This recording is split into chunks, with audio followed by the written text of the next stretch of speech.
구원받아 참 인간이 된 인간의 제일 되는 본분은 하나님께 감사하는 것입니다. 하나님께 감사드리며 사는 삶이죠. 사도 바울은 데살로니가 교인들한테 모든 일에 감사해라, 범사에 감사하라는 말이 풀어 얘기한다면 모든 일에 감사하라 라는 겁니다. 이 모든 일이라는 것은 어떻게 보면 우리에게 주어진 삶 전체를 다 말하는 거죠. 내가 태어난 것도 감사하고, 내가 지금 이렇게 살아가는 것도 감사하고, 내가 지금 당하고 있는 좋은 일도 감사하고, 내가 지금 겪고 있는 어려운 일도 감사하는 거예요. 그냥 삶 자체가 하나님이 주신 은혜고, 그거 자체를 감사하며 살아가는 태도가 바로 구원받은 올바른 사람의 태도라고 할 수 있겠습니다. 그러니까 우리가 보통 바른 인간, 저도 인간다워야 된다라고 그렇게 말씀을 드리는 것은 성경을 근거로 해서 말을 하자면은 하나님과 나와 올바른 관계에 놓여져 있으면 나는 바른 인간입니다. 참된 인간. 그러니까 뭐 착한 일을 했다, 좋은 일을 했다, 나쁜 일을 했다, 못된 일을 했다, 이것은 하위 개념이에요. 그걸 말하려고 하는 게 아닙니다. 가장 본질적인 개념은 뭐냐면 나를 창조하신 하나님과 올바른 관계 속에 내가 있다면 나는 바른 인간, 그걸 우리가 구원받은 인간이라고 합니다. 내가 하나님과 올바른 관계 속에 있다면 내게서 나올 수 있는 건 뭐냐면 그 하나님께 대한 감사, 하나님께 대한 감사예요. 그 감사를 다른 말로 얘기한다면 예배입니다. 예배.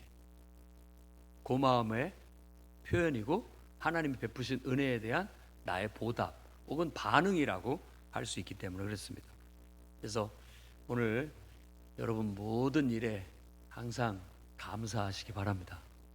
한 해를 돌아보면서 힘들었던 일, 좋았던 일, 또 일을 하면서 살아오면서 겪었던 많은 순간들, 그리고 꼬였던 문제들, 그리고 닥쳤던 도전과 또 어려움, 또 많은 사람들이 함께했던 기억들, 좋았던 기억들, 나빴던 기억들, 이 모든 것들 일상 속에서 그 모든 것을 하나님 앞에 오늘 내려놓고 모든 게 다 하나님의 은혜였다라고 고백하고 감사함으로 다 올려 드릴 수 있기를 주의 이름으로 축원합니다. 똑같이 사도 바울은 에베소서 5장 4절에 누추함과 어리석은 말이나 희롱의 말이 마땅치 않다, 오히려 감사하는 말을 해라 라고 그렇게 권면을 하고 있습니다. 감사하는 것이 인간으로서 가장 고상하고 또 인간다운 그런 삶의 태도라고 할 수 있어요.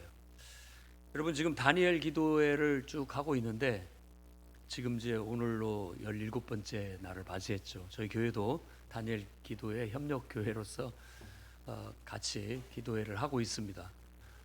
연말을 맞아서 기도하면서 한 해를 돌아보고 감사할 거 감사하고 반성할 거 반성하고 고칠 거 고치고 또 내년도 2025년도를 내다보면서 하나님께 꿈도 받고 비전도 받고 새로운 구상도 세울 수 있는 그런 기도의 시간을 갖자고 하는 겁니다. 21일 동안 하는 게 쉽지는 않습니다. 좀 피곤한 것이 있죠. 왜냐하면 일상이 있으니까. 그래도 개인 사생활도 해야 되는데 저녁마다 와가지고 8시부터 10시까지 기도하고 간다라는 것은 단단한 마음을 먹지 않으면 쉽지 않은 일이에요. 그럼에도 불구하고 우리가 기도해야 된다라는 그런 어떤 가치를 두고 거기에 대해 삶의 이런 계획을 딱 맞추게 된다면 바쁜 일들 빨리빨리 처리하고 또 와서 하나님 앞에 기도하는 시간을 갖는 것이 필요한 것 같습니다. 그게 어찌 보면 우리의 신앙이죠. 그런데 여기에서 제가 16명의 지금 설교를 들었고 또 간증을 들었잖아요. 네, 참 믿음들 좋다 그런 걸 느껴요. 나는 목회를 하면서 성도들을 가르치고 또 지도하고 인도하는데 이런 사람들이 됐으면 좋겠다 하는 그런 마음을 가져요. 저도 그래, 이런 사람들이 돼서 이렇게 신앙생활을 해야지 하는 하나의 샘플 모델들이 되는 것 같아서 저도 나름대로 도전을 받고, 그래 우리 풍요로운 교회에 와서 신앙생활을 하고 설교를 듣고 또 교육과 훈련을 받고 신앙생활을 한다면 이 정도의 신앙인들은 돼야지. 어린아이 초보적인 그런 신앙, 이구동성으로 하는 말이 다 처음에는 초보적인 신앙 갖고 있다가 결국 하나님께서 자기를 깨뜨려서 제대로 된 신앙을 갖게 됐다라는 것들을 고백하는 경우가 많이 있는 것 같습니다. 그래서 지난 주에도 저도 큰 은혜를 많이 받았습니다. 그 중에 이제 기억에 남았던 것들이 있는데, 다섯째 날 설교했던 임정택 대표라고 하는 사람의 설교인데요. 정신적인 병을 앓고 있는, 남들이 말하면 정신병자죠.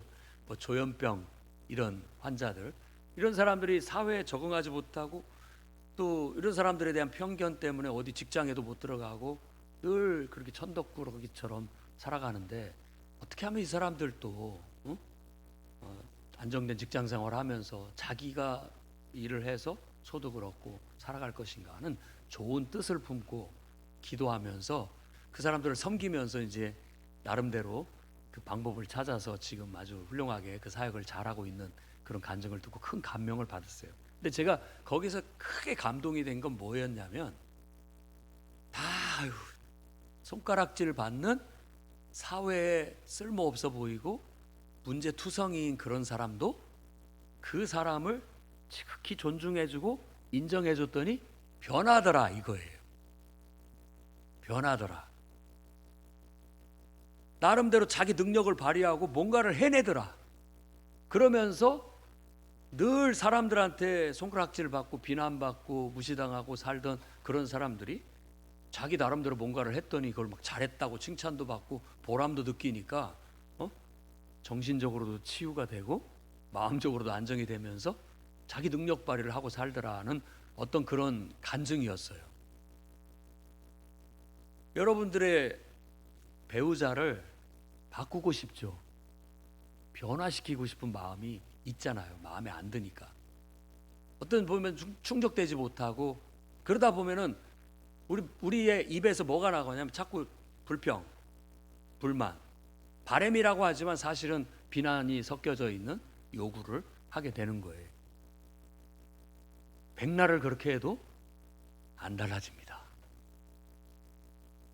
방법을 바꾸세요. 오늘 말씀처럼 누추함, 어리석은 말, 희롱의 말, 그걸로는 안 바뀝니다. 어찌 너는 이 모양이냐? 왜 이렇게밖에 안 되냐? 이렇게 아무리 말을 해도 그 사람이 그래 내가 뭔가를 잘못했구나, 고칠게, 바로잡을게, 이렇게 하기가 쉽지 않아요. 오히려 더 찌그러들고 오히려 더 위축되고 오히려 더 마음이 틀어져서 더 나쁘게 가려고 하는 경향성이 많습니다. 오늘 추수감사절을 맞이해서 여러분 태도를 바꾸시기를 주의 이름으로 축원합니다. 감사의 말로 바꿔야 돼요. 여러분의 배우자를 바꿀 수 있는 비법은 감사하는 거예요. 제가 임정택 그 대표의 간증에서 들은 하나님의 음성이에요.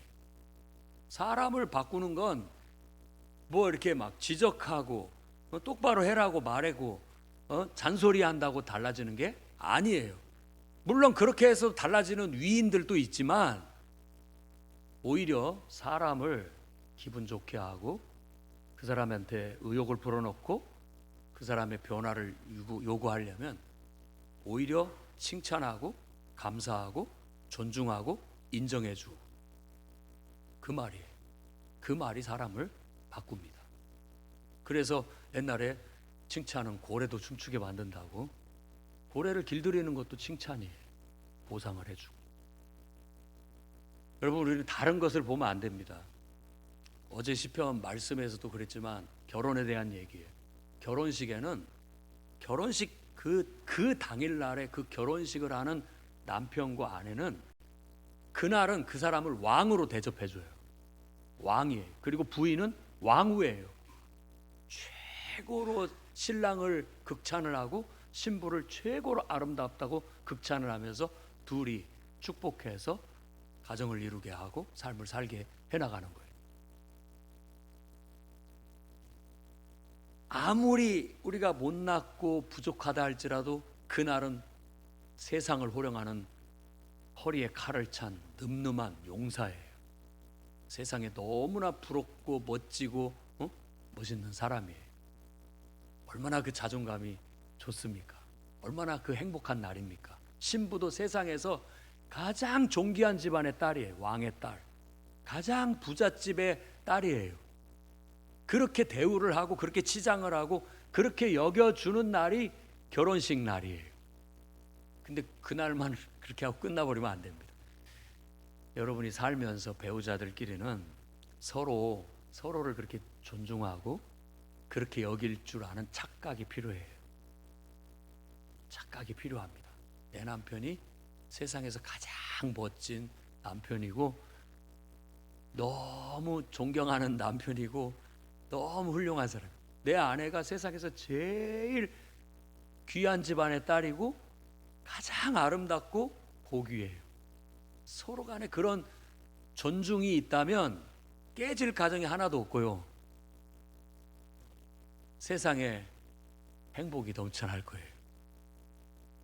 근데 한번 보세요. 늘 못마땅해요, 배우자가.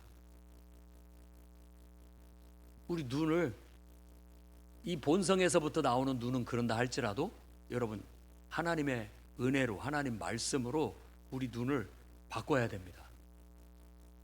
고맙다, 감사하다, 너무 귀하다, 이렇게 우리 눈을 바꿀 수 있는 이 시간이 되기를 바랍니다. 착각이라도 그렇게 하고 살아야 됩니다. 그렇게 하나님은 오늘 우리에게 모든 일에 감사하라, 그게 하나님의 뜻이다 라고 말하고 있는 거예요. 여러분 사는 집에 만족하고 감사하십시오. 물론 더 나은 걸 구하고 나아가지만 감사하세요. 여러분들의 생김새 감사하세요. 감사하세요. 전한길 강사, 일타 강사 저 봤는데 키도 작고 말도 어떻게 이렇게 촌스럽게 합니까? 그런데 말은 참 명료하고 분명하더라고요. 저도 큰 은혜를 받았습니다. 목요일 날, 지난 목요일 날 설교를 했던 것 같은데 정말 25억의 빚을 져서 실패하고 무너질 수도 있는, 그런데 절대 무너지지 말자, 타락하지 말자. 얼마나 좋은 정신입니까? 그게 신앙의 정신이죠. 망하게 한 것도 하나님이다 라고 생각해보자는 거예요. 그럼 뭔 뜻이 있겠지? 그렇다고 해서 술 먹고 깽판치고 뭐 원망하고 불평하고 다 망가뜨려버리고 그냥 되는 대로 되라고 포기해버린다면 끝장인 거죠. 근데 거기서 나는 똑같이 하나님 앞에 올바른 마음으로 올바른 태도로 살아갈 거야 결단하는 게 얼마나 고귀한 정신입니까? 그게 어떻게 보면 감사의 신앙 정신에서 나온 거라고 할 수 있죠.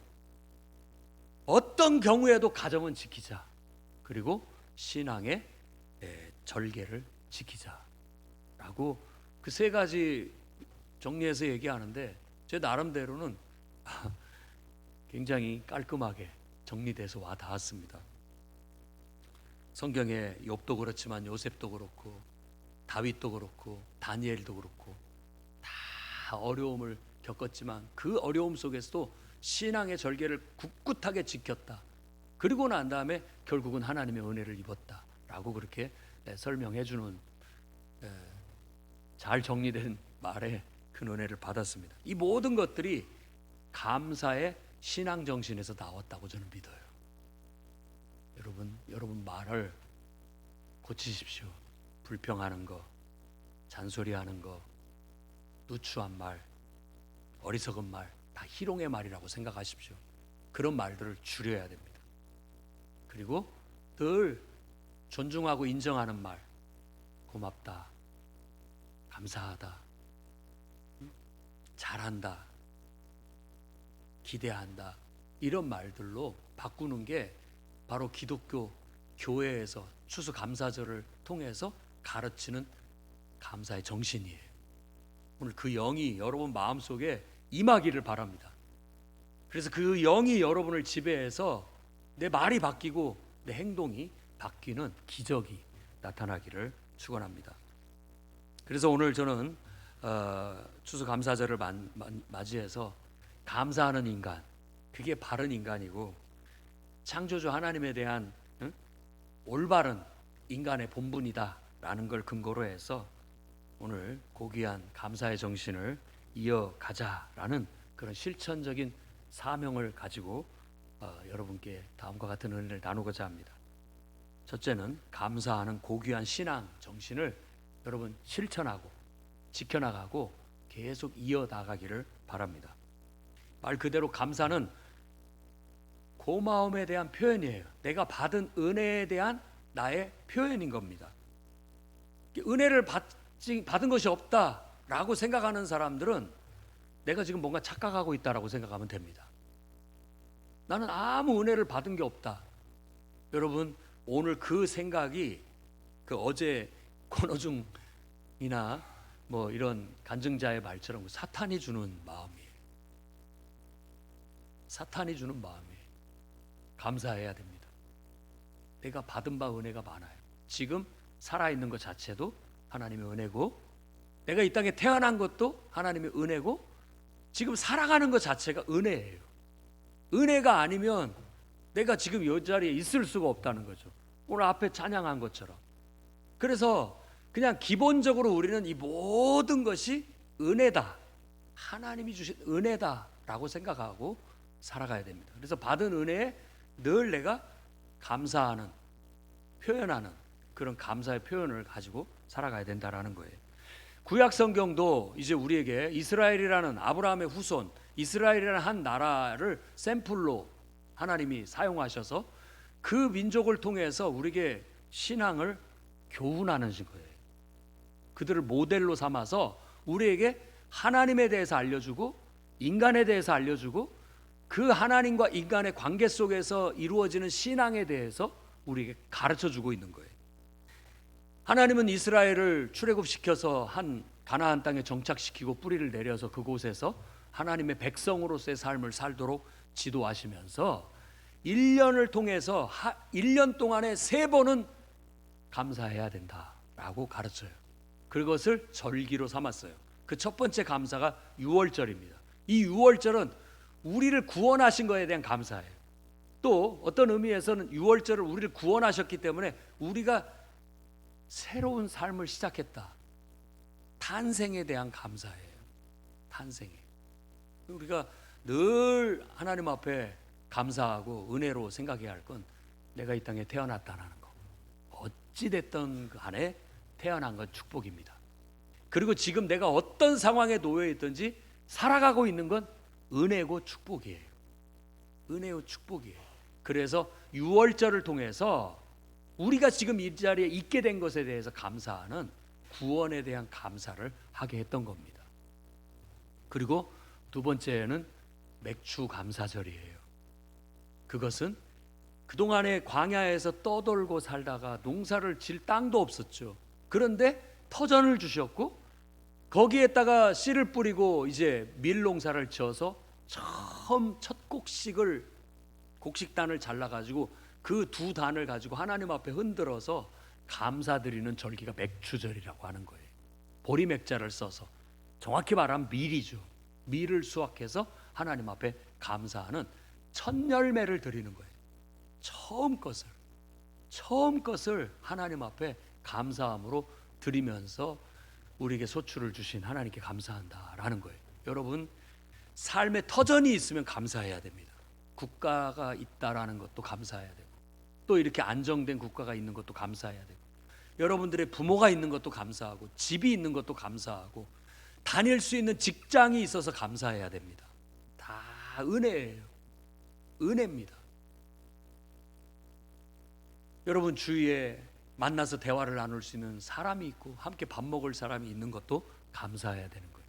모든 게 다 하나님이 주신 은혜예요. 그래서 맥주 감사절은 바로 그런 감사의 시작이에요.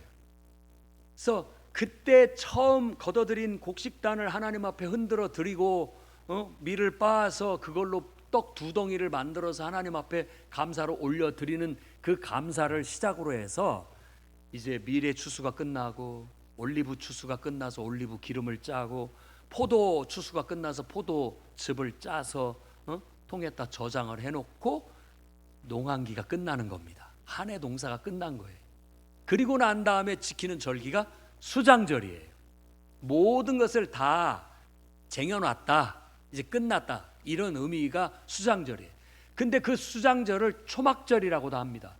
일주일 동안을 이 터전도 없이 광야를 떠돌고 살던 때가 있었는데, 지금은 우리가 살아갈 수 있는 터전이 있고 집이 있고 이름에도 불구하고 그 옛날 우리가 없이 살던 때, 정말 고생하면서 떠돌던 때, 그때를 잊지 말자라는 의미에서 초막을 짓고 일주일 동안을 지냅니다. 그러면서 하나님 앞에 감사하는 절기가 이 초막절, 수장절이라고 하는 거예요. 이렇게 1년을 통틀어서 우리는 일상을 통하여 3번은 하나님의 은혜에 감사해야 된다라고 그렇게 말하고 있는 거예요. 왜? 인간의 본능적으로 감사할 줄 잘 모르고 또 감사를 잊어버리기 쉽기 때문에 그걸 기억하게 하기 위해서, 하나님과의 올바른 관계 속에서 그렇게 감사하며 인생을 살아가도록 우리에게 가르치기 위해서 바로 이런 3개의 절기를 주셨던 것입니다. 그들은 그때 하나님 앞에 감사의 예배를 드리고 감사의 예물을 드리고 감사의 찬송을 불렀던 것입니다. 우리가 살아가면서 하나님의 은혜, 모든 게 다 하나님의 은혜다라고 인정하고 감사할 줄 아는 저와 여러분이 되기를 바랍니다. 로마서 1장 21절부터 말씀을 보면 우리가 하나님을 알되 하나님을 영화롭게도 않고 감사하지도 않고 오히려 그 생각이 허망하여지며 미련한 마음이 어두워졌다, 이렇게 우리의 죄성을 지적하고 있어요. 오히려 우리가 지혜 똑똑하다라고 말하면서 어리석게 돼가지고 오히려 하나님께 드려야 할 감사, 하나님께 드려야 할 예배를 오히려 썩어질 사람과 짐승과 기어다니는 동물의 우상으로 바꿔버렸다라고 그렇게 지적을 합니다. 한번 생각해 보세요. 우리가 정말 마땅히 감사해야 할 자에게 감사를 해야 되는데 엉뚱한 데다 갖다 감사를 하고 있다라는 거예요. 마땅히 예배할 자를 예배해야 되는데 엉뚱한 걸 예배하고 있는 거예요. 참 안타깝죠. 사실 여러분, 배우자 아까 얘기도 했습니다마는 정말로 감사해야 할 게 여러분의 배우자입니다. 안 그래요? 항상 여러분 곁에 있죠? 빨래도 해주죠, 밥도 해주죠, 청소도 해주죠, 돈도 벌어다 주죠.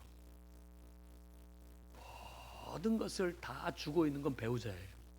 그런데 똑똑하다고 하면서도 어리석은 사람들은 어떻게 하는지 아세요? 배우자한테 금목걸이도 해주고 좋은 선물도 갖다 주고 해야 되는데 술집 가가지고 술집 여인한테 다 줍니다. 왜 그런 줄 아세요? 술집의 여인들은 그 주머니를 털어내는 법을 알아요. 존중해주고 다 들어주고 잘한다고 칭찬해주고 막 그렇게 하니까 남자들은 그냥 좋아가지고 다 쏟아내는 거예요, 다. 근데 정작 부인이 그걸 몰라요.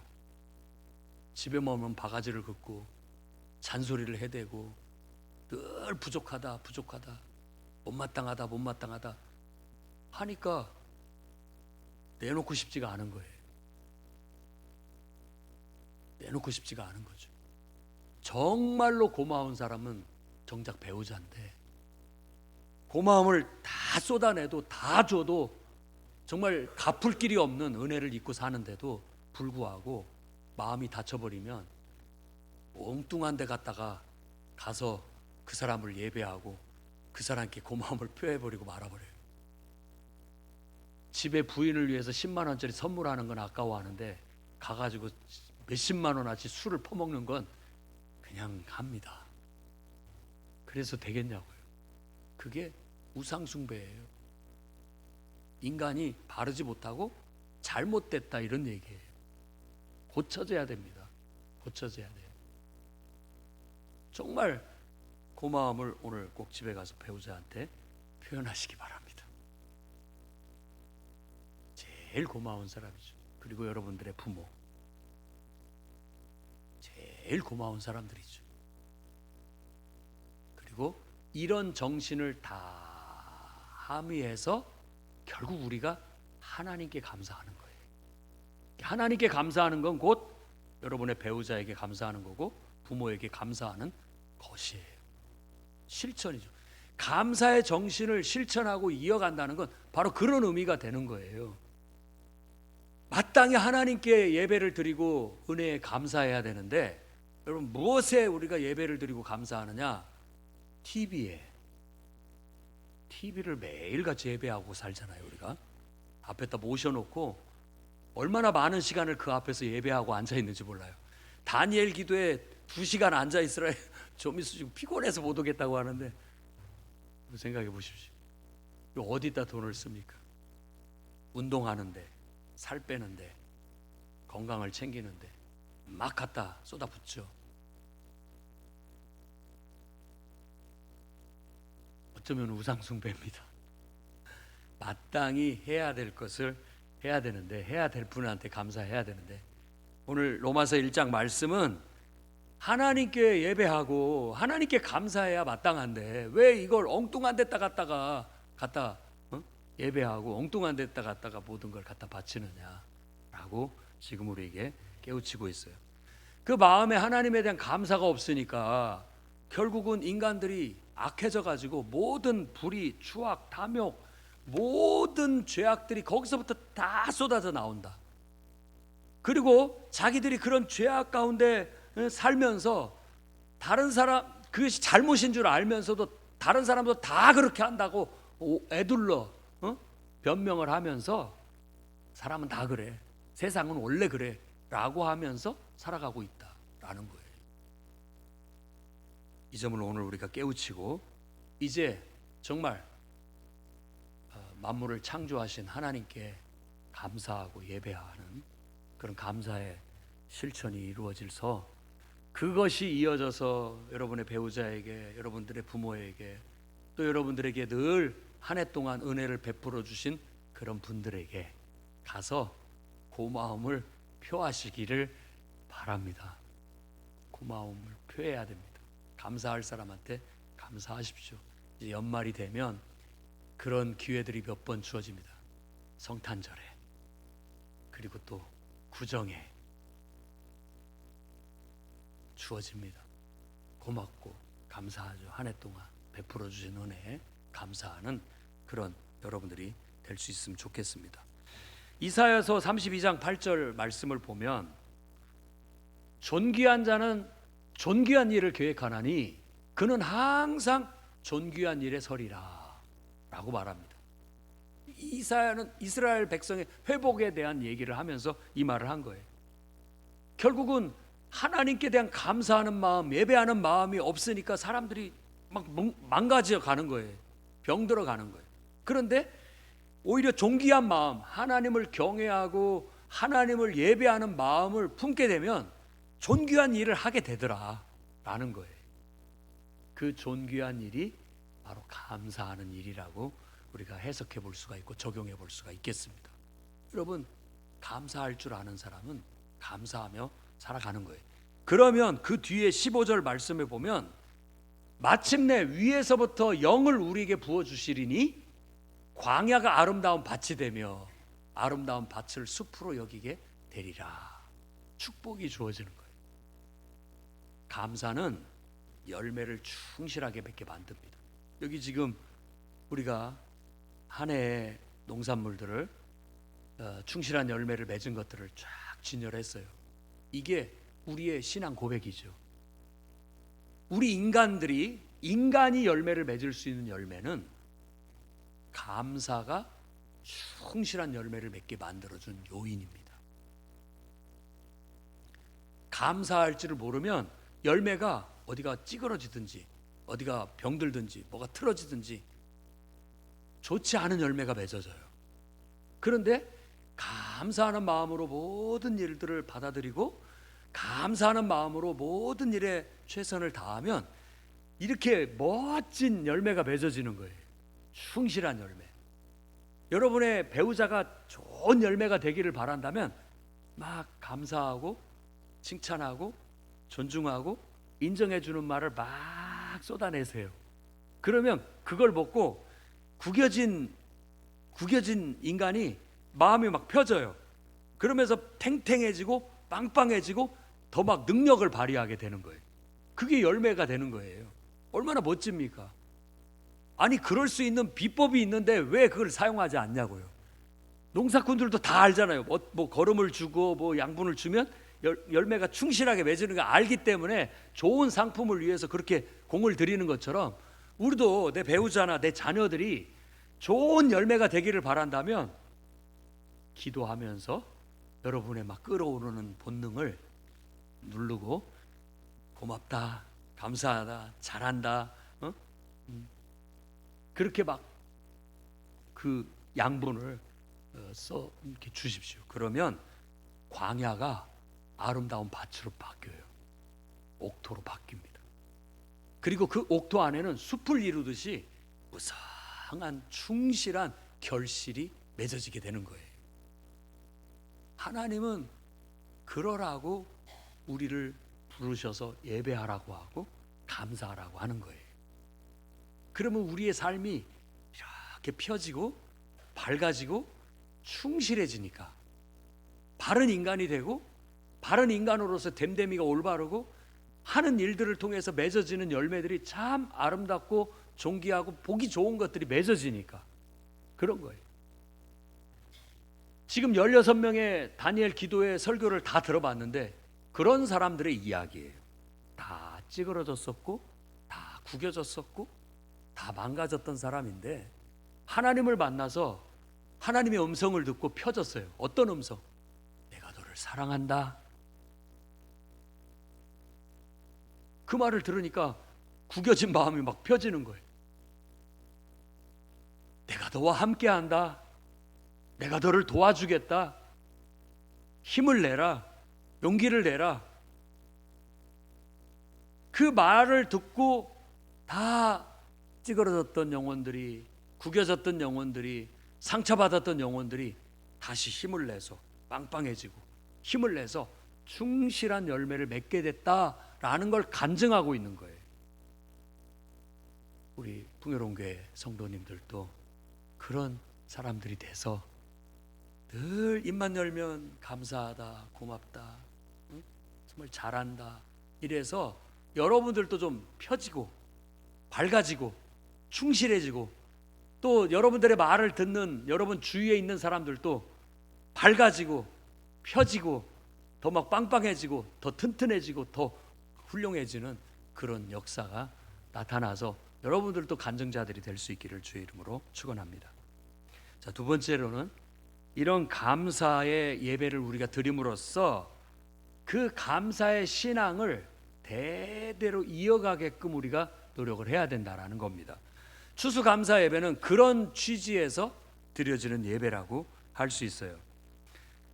이 추수감사 예배는 사실 교회력하고는 상관이 없습니다. 교회력이라는 것은 예수 그리스도의 죽음과 그분의 삶과 연관된 부활절이라든지 성탄절이라든지 이런 어떤 사순절이라든지 이런 절기를 말하는 건데 추수감사절은 그거 아니에요. 근데 가만히 보면 성경에서 수장절의 의미를 담고 있고요.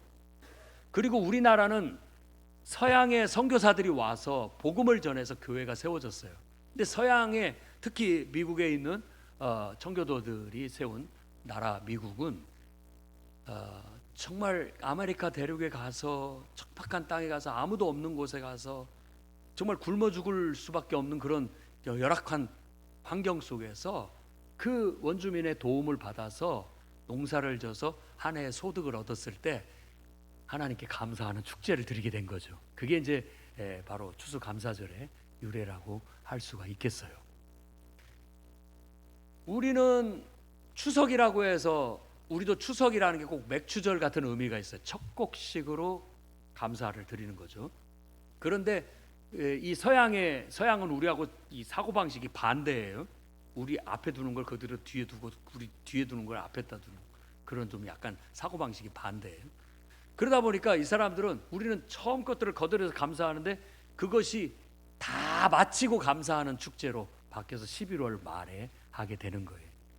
그래서 선교사들이 와서 그런 감사해야 된다라는 정신을 가르쳐서 이제 신앙 안에서 한 해를 두고 감사하는 그런 마음으로 드리는 예배가 추수감사 예배로 우리나라 한국 기독교 역사상 정착이 되게 된 거예요.